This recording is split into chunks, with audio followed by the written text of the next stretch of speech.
నాటికి పూర్తి నీటిలో 67.55% ఉత్తీర్ణత. రాష్ట్రంలో 43,858 మందికి అర్హత మార్కులు, దేశవ్యాప్తంగా 67 మందికి ఒకటో ర్యాంక్. అందులో ఏపీ విద్యార్థులు 4 అన్నటువంటి వార్తని హైలైట్ చేశారు. అయితే ఉపాధ్యాయుల అక్రమ బదిలీలపై వివాదం, కోడ్ ముగిగానే స్థానాల్లో చేరేలా సవరణ ఉత్తర్వులు, ఎన్నికలకు ముందు కౌన్సిలింగ్ విధానాలకు తిలోదకాలు ఇచ్చి వైకాపా ప్రభుత్వం అడ్డదారులో పెద్ద సంఖ్యలో ఉపాధ్యాయులను బదిలీ చేయడం వివాదాస్పదమైంది. ఇప్పుడు వాటి అమలుపై సందిగ్ధత నెలకొంది. వాళ్ళంతా మే 1న బదిలీ కావాల్సి ఉండగా ఎన్నికల కోడ్తో బ్రేక్ పడింది. మార్చి 16 నుంచి ఎన్నికల నియమావళి అమల్లోకి రాగా ఏప్రిల్ 12న పాఠశాల విద్యాశాఖ ముఖ్య కార్యదర్శి బదిలీలకు సంబంధించిన సవరణ ఉత్తర్వులు ఇచ్చారు. ఈ మేరకు కోడ్ ముగిసిన మరుసటి రోజే వాళ్ళంతా బదిలీ స్థానాల్లో చేరాలి.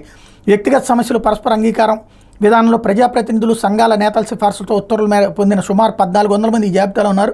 2022 నుంచి ఉపాధ్యాయుల బదిలీలపై గత ప్రభుత్వం దృష్టి సారించలేదు. అధికార పార్టీకి అనుకూలంగా ఉన్న కొందరు పాఠశాల విద్యాశాఖ అధికారుల నుంచి దొడ్డిదారులు ప్రత్యేక జీవోల ద్వారా బదిలీలు పొందే సంప్రదాయానికి తెరదీశారు. ఒక్కో బదిలీ కోసం 4 లక్షల నుంచి 6 లక్షల వరకు మామూలు ముట్ట చెప్పినట్టు అప్పట్లో ఆరోపణలు వచ్చాయి. ఇందుకు సంబంధించి ఫిబ్రవరి, మార్చిలో పాఠశాల విద్యాశాఖ 7 మెమోలను ఇచ్చింది. వాటిని అనుసరించి ఈ నెల 7న బదిలీ అయిన స్థానాల్లో వాళ్ళంతా విధుల్లో చేరాల్సి ఉండగా ఈ విషయమై ఇప్పటికే ఉపాధ్యాయ సంఘాలు తెలుగుదేశం పార్టీ నాయకుల దృష్టికి తీసుకెళ్లారన్నట్టు వార్తని హైలైట్ చేశారు. లేకపోతే సాక్షి